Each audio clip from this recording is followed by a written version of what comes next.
Good morning. I'm Commissioner Cheryl Clapper of the Springfield Police Department.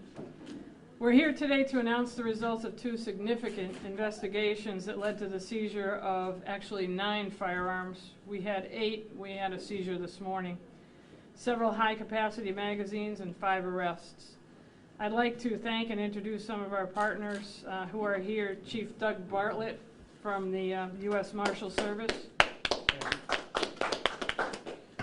Brian Person from the ATF, Boston Field Agent.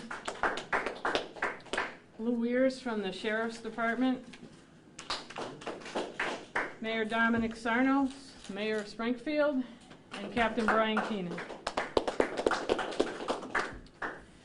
Sheriff Nick Cochi is unable to attend this morning. He is represented by, I'm told, his best. He sent his best, and he sent us Lou Weirs. So thank you, Lou, for being here. Also, Detective Lieutenant Michael Farley, who's in charge of the Violent Fugitive Apprehension Section, or VFAST, was scheduled to be here and got pulled away at the last minute. In March, detectives in the Springfield Police Narcotics Bureau, along with our partners, ATF Task Force, began a firearms investigation with Mr. Anas Nichols as the target of the investigation. On July 1st, members of the Springfield Police Narcotics Bureau, Mass State Police, VFAST, Hampden County Sheriff's Department, U.S. Marshals Task Force, and Springfield Police Department Warrant Apprehension Unit went to an apartment at the 100 block of White Street to locate an individual and serve a Hampden County Juvenile Court warrant. While searching for that individual, who was not there at the time, officers located ammunition under a bed and held the scene for a search warrant. The ammunition was located in Mr. Nichols' bedroom. Detectives serving the warrant contacted members of our Narcotics Bureau, were informed about the ongoing investigation. A hold was placed on the apartment pending the issuance of a district court search warrant. Once the warrant was issued, detectives searched the home for additional firearms. When officers executed that warrant, they located 4 firearms, 9mm loaded firearm, Glock 45 9mm loaded firearm with a 30-round magazine, 28 rounds loaded in that magazine. A ghost gun with a 30-round magazine, loaded .22 firearm, more than 300 rounds of various ammunitions, 50-round loaded magazine, loaded 9mm Glock magazine, loaded 10-round magazine, laser sight firearms attachment, 17-round Glock magazine. Mr. Nichols and his stepmother, Shonique Nichols, were arrested on firearms charges. This seizure would not have been possible without our partnerships with our local agencies represented here today. Then on Saturday, narcotics detectives were conducting a firearms investigation with Benjamin Hunter Blake and Kashim Wilson as targets. Officers arrested Hunter Blake in 2018, and we arrested him again in 2019 on firearms charges. And he was found guilty in both of those cases. Mr. Wilson has an open firearms case also from December 2020. Detectives received information on Saturday that Wilson and Hunter Blake were in possession of a firearm. They located a vehicle that Wilson and Hunter Blake were traveling in with an unidentified driver. The driver parked at a home on College Street. Detectives conducted a stop in a driveway and secured all 3 individuals pending further investigation. Inside the car, detectives recovered 4 loaded firearms, including 2 high-capacity firearms. A Taurus PT 945 loaded with 8 rounds in the magazine, 1 in the chamber. A Glock 42.380 loaded with 6 in the magazine and 1 in the chamber. A Citadel 1911 A1CS 45 caliber loaded with 7 in the magazine and 1 in the chamber for a total of 8 rounds. A Sig Sauer P320 loaded with 17 rounds in the magazine for a total of 18 rounds. The Springfield Police Department has now seized 109 illegally possessed firearms this year. While this was a violent weekend, these types of seizures prevent the needless loss of life and additional shootings in our neighborhoods. I've always said that suppression can't be measured, but I think it's quite obvious and not too far of a stretch that by what you see in front of you has definitely saved lives and injuries to the citizens and to police officers and law enforcement across our state. These seizures continue. The arrests will continue.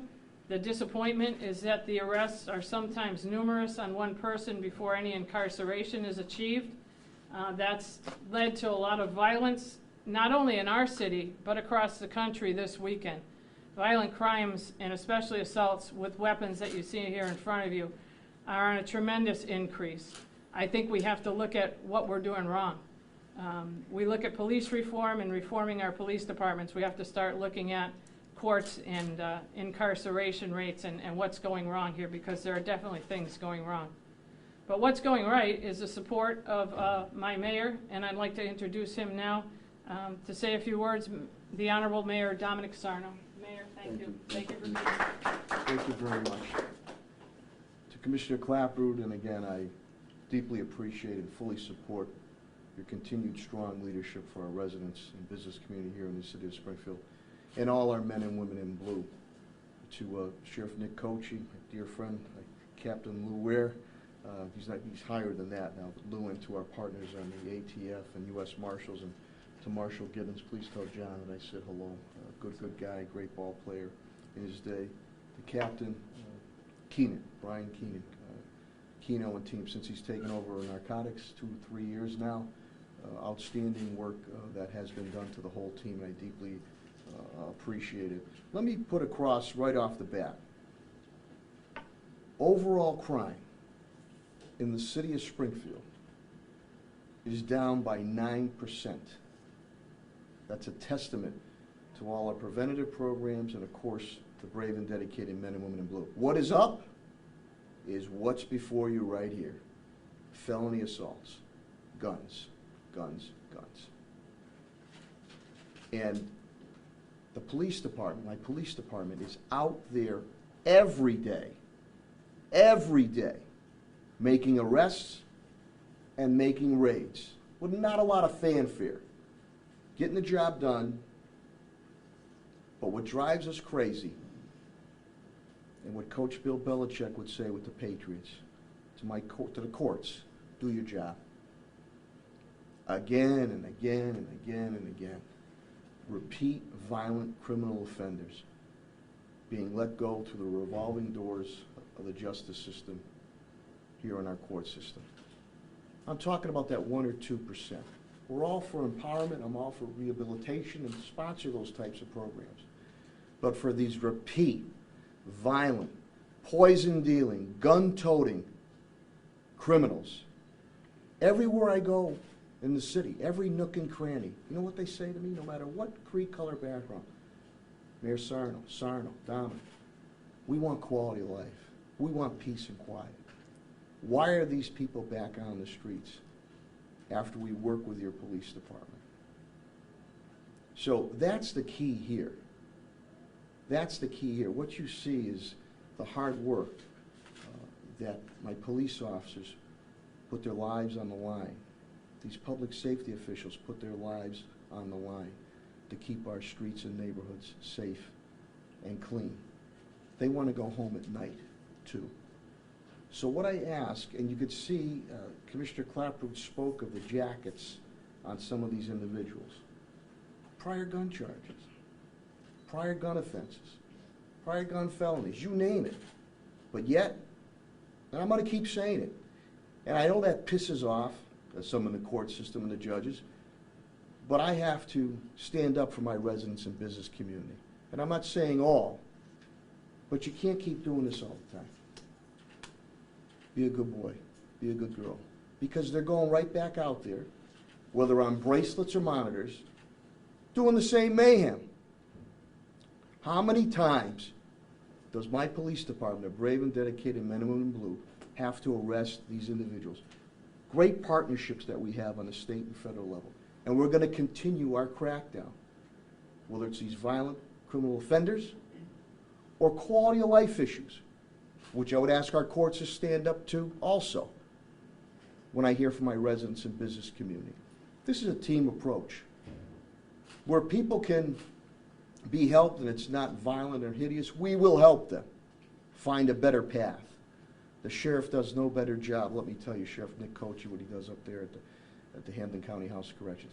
But for those who do not want to learn and want to continue to perpetuate mayhem on my streets and in my neighborhoods, I need the courts to stand up and be strong We welcome reform. We've done a number of initiatives. We will continue to reform. But when you get the hardcore criminals, everybody wants them off the streets. So I commend everybody involved on this. Look at the firepower that's here. Look at the firepower that's put in front of my police department, sheriff's department, ATF, U.S. Marshals. Look at what happened just recently on High Street because of the extensive training, those officers being able to hold their fire when many times they could have shot in that situation. So I'm not going to mince any words. I'm going to keep fighting for you, my residents and business community of the city of Springfield, every day, every night.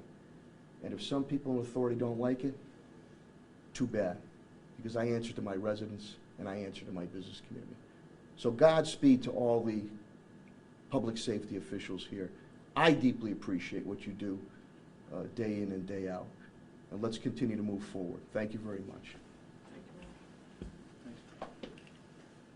I'd like to introduce head of the Narcotics Bureau for the Springfield Police Department, Captain Brian Keenan.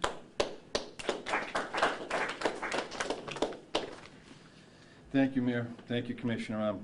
Each day, the men and women of the Springfield Police Narcotics Bureau, Warrant Apprehension Squad, and our partner agencies go out and put themselves in peril to protect the residents of Springfield, whether it's drugs or the firearms that so often accompany the drug trade. We put our lives on the line for that. And I'd be remiss if I didn't mention, a year ago, the Massachusetts legislature took up the issue of police reform and law enforcement reform. And at the time of the conversation, many of us in law enforcement, and many of us who aren't in law enforcement in this room, we warned about some of the to be mindful of some of the unintended consequences of that legislation.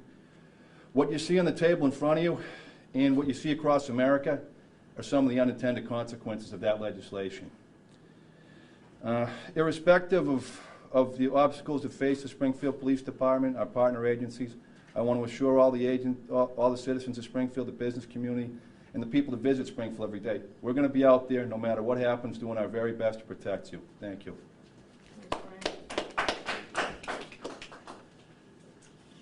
Thank you, Captain.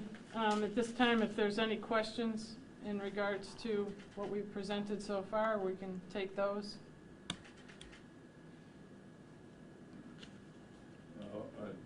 Since you're looking at it, Go ahead, Pat. Captain Keenan, could you specify on what these unintended consequences are you spoke of? Sure. If you look at police... Sure. If you look at, Pat, if you look at some of the issues that have been the ancillary effect of that, mass retirements, major recruiting problems, unfunded training mandates, well, all those things fit the pool of money. If we're told we have to train 30 police officers to fill a standard that didn't exist last year, we have to take officers off the street, we have to backfill them with overtime, and the state passed that law without any way to fund it. And if you look at some of the other training things, some of our partner agencies have to find their way into the post and other issues that nobody ever thought about. Okay, so because police are off the street in training, criminals are running around with guns? That's not what I'm saying, Pat. Okay. What I'm saying is, if you look at the brain drain and you look across law enforcement throughout the country, you're getting officers and detectives with significant experience, significant time, and done significant cases. They're not here anymore. And police reform was the conduit to get them out the door. They're being replaced by newer officers, and there's a learning curve with this business. And oftentimes it takes 5, 10 years to get comfortable in it.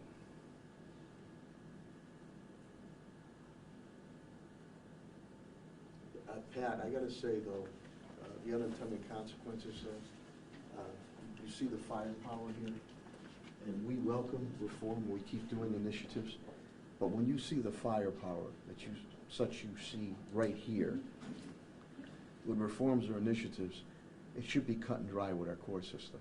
I mean, I don't know whatever happened to the, what was it, the Bartlett, the 1 year mandatory, if you... No one does one. Nobody does it anymore. No, I've never heard of it. So, I mean, you've reported, Pat, and I appreciate the great story you just did on the Restrain Our Officers show because of their training on that violent gun-toting offender.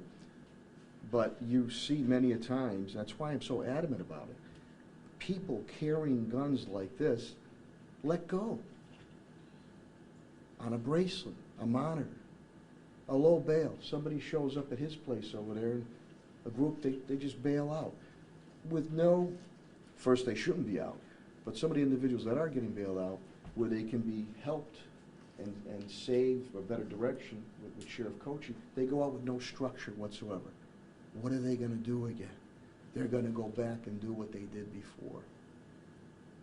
So I don't wanna hear that, sentencing guidelines. We've tried to change the bail legislation. We have the bail reform. I put it in continuously through Representative Pupolo and others on the hardcore criminals.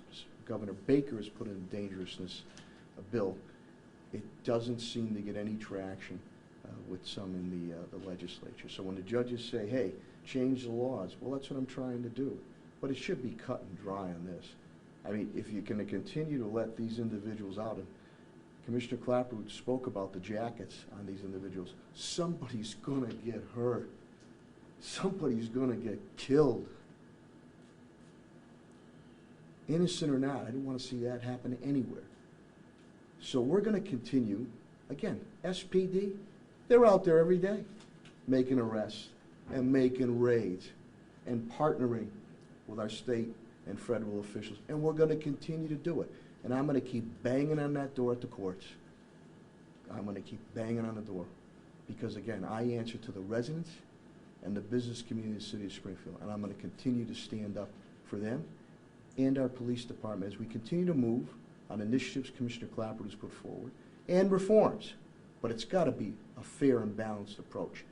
That's what the residents of all creed colors and backgrounds in the city of Springfield demand: quality of life and public safety. So I need the courts, please, you see the firepower here, keep these individuals locked up off the streets, out of my neighborhood. Thank you. Yes, Mayor. Commissioner, you referenced the violence that happened this weekend. Can you talk a little bit about that? How many shootings there were? Sure. Are they related? Any arrests? Any news on that? Sure, I can. Over the weekend, we had 9 shootings. We have 7 victims of gunshot wounds. Right now, I don't believe anybody's critical condition. Fortunately, I think all will recover. They're in different locations of the city. They are not related. One area where we had 3 victims is 3111 Main Street, the mobile gas station. That one appears to be, it could be gang and drug related. Somebody opened up from a passing car and hit 3 individuals that were at that mobile station. All are currently under investigation. We're gathering video from all locations, and the DB's making some headway. There are a couple of locations where we had shootings, and they are related. It was on Manhattan Street and Yale Street, and the 2 are related. They are not gang or drug, they are domestic. It is a domestic situation that we are getting leads on to come to a solution for that one. So despite our best efforts, and I think what Captain Keenan was also alluding to, is our manpower issues. If it takes all of us to work and to bring this to a culmination with what you see in front of you. Our fear is that as the experience goes out the door and it's not coming in the door, and police work is a lot like, I always compare it to learning how to drive. You know, you start this job and it's like a 16 or 17-year-old getting their license. It takes a few years, to say the least, to be comfortable in yourself, your ability to perform police work, especially proactive police work, to be comfortable. So it's going to take us a while here to rebound and get these numbers up, and I don't see the interest in our career. Now, it could be a lot more, I'm sure, besides reform bill, the dangerousness of the job. It's more than anti-police rhetoric. There's probably a lot of reasons for it, but we're not seeing the applicants coming in. So, you know, I'd like to put out a lot more units. You know, I wish we had more to go out on the 4th of July. It is what it is, and we depend on our partners. They've been coming through, and we can make significant, you know, improvements like what we're doing. But to Captain Keenan's point, everything that's going on, the unintended consequence, Pat, is the failure to thrive for law enforcement. We're we're being examined and re-examined. We're being told there's a lot more work to be done. Well, I would suggest there's a lot more work to be done in a few other areas besides ours, because whatever's happening here today across the country is not working. People are getting killed, people are getting injured, and the violence out on the street. I pray every day that I don't know how we manage to seize all these weapons without a law enforcement officer or an innocent person getting shot or killed. So something's not working here. Springfield was violent over the weekend. So was a lot of other cities across the country. We're working on our shootings. The DB's working hard. We do have video on most of them. Most of them are drug and gang related, except for the Yale and Manhattan streets. Again, it's domestic, and that should end up in an arrest shortly. The one call that bothers me greatly also, it was not a shooting. It happened at 9:30 last night at the X area with a gang of dirt bikes and four-wheel ATVs. And it involved a motorist who came in contact with the back wheel of one of the dirt bikes. And when he got out, a altercation ensued. And the dirt bikes, the ones who had gone through the green light, came back. And you have about 10 to 12 of these dirt bike ATV riders attacking the operator of that vehicle. He is in critical condition.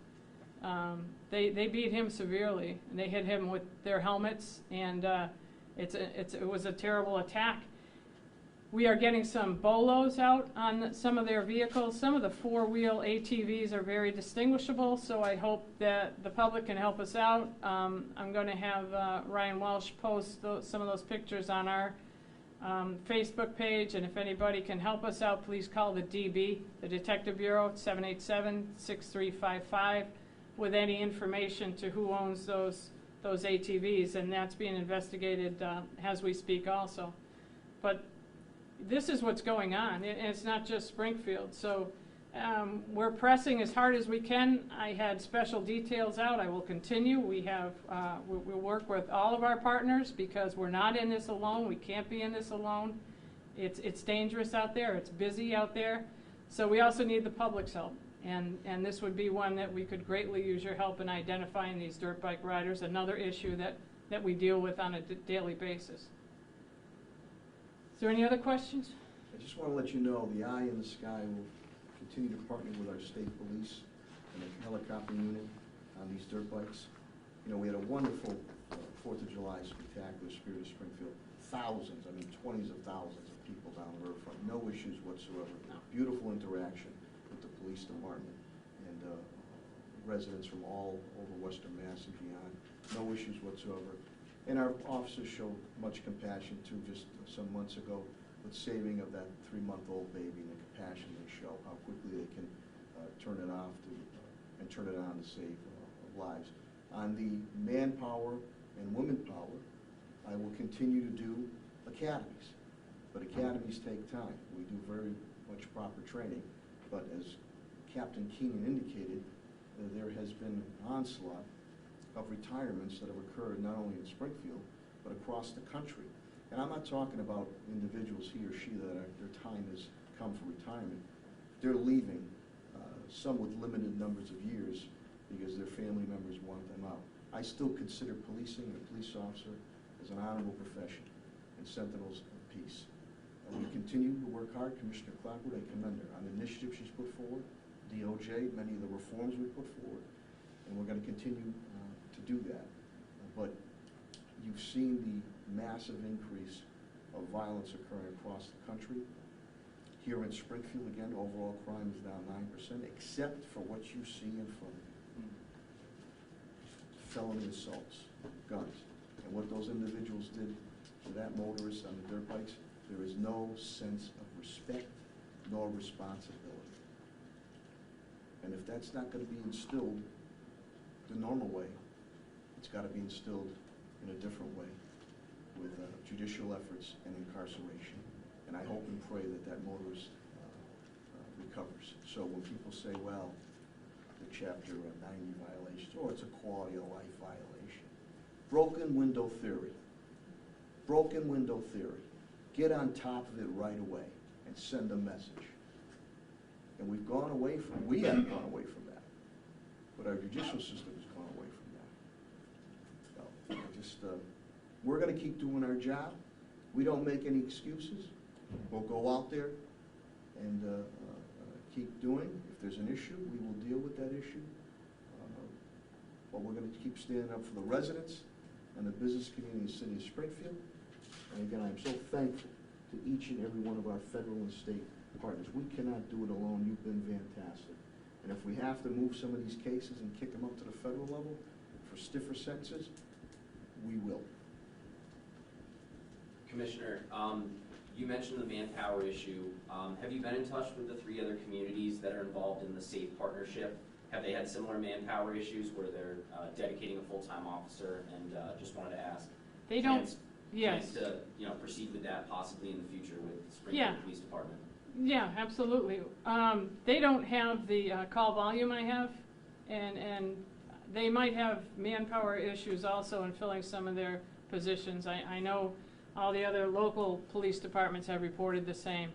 But you're not going to get a police department with the call volume and the necessity. We're 9/11 driven. We took over 600 calls Sunday night between 4 and midnight. And when people call, they want somebody to show up. And then I have officers dedicated to these investigations that I think are very important.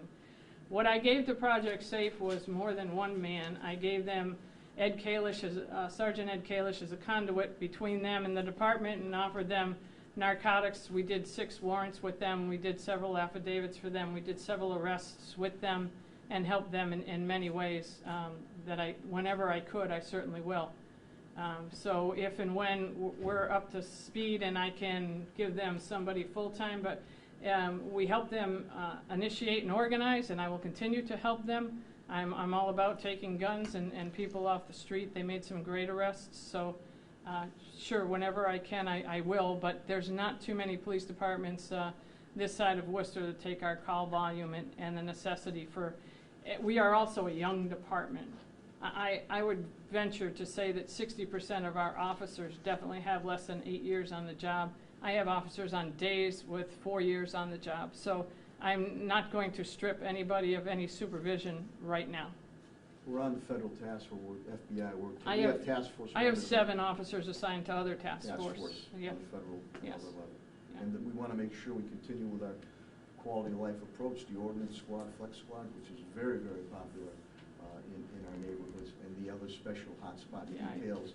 And that takes overtime money, and the training, the training, that in-house training that Mr. Clapper continues to do. As Captain Keenan indicated, when you bring in-house, that means you have to fill those slots, and many a times it's overtime money for the in-house training And that goes on. I have refused to dismantle, as the mayor said, the ordinance unit or C3. C3 is C3. popular, and we're starting to mix with the community again, and that's very important. So, And that preventive stop stuff. yeah, when I can and where I can, I certainly do. As evidenced here, we certainly will, give all the help needed to other agencies, and they to us, so. Is there any other questions or issues? And I thank everybody so much. Yes? Just one more. Sure. How does this compare to other findings in the past? I know you mentioned a larger national trend this weekend with mass shootings. How do these significant findings compare with other findings your department has made in the past? Right now, there's an uptick in seizing high-capacity weapons, and this is a little bit greater than what I've seen in the past for me. And I think it's because repeat offenders are out there. They already have the connections. They're actually emboldened by little or no incarceration, so they will continue. These guns are, I would venture to say, mostly stolen, illegally obtained. It's not illegal gun owners that are out there in possession of these. They make the rounds. They make the rounds through gangs and through drug trafficking and sales, and it's a little bit higher now than it was, and that there could be a lot of reasons behind that. During COVID, in the Monday pressers, the 15, 16 months, I think Commissioner Clapper, the men and women in blue, took off 275, almost 300 guns taken off that 15-month period. And already now they're broaching 80 illegal weapons taken off the street. So again, I plead, I ask, I beg, I implore the court system to send a message, especially for these repeat violent criminal offenders. I mean, I know I'm like a broken record, but I'm gonna keep doing it. Keep doing it, and that's what I hear from the people, and that's what I'm gonna keep putting forward. Thank you, Commissioner. Thanks, Thank you, Mayor. gentlemen. Thank you, everyone.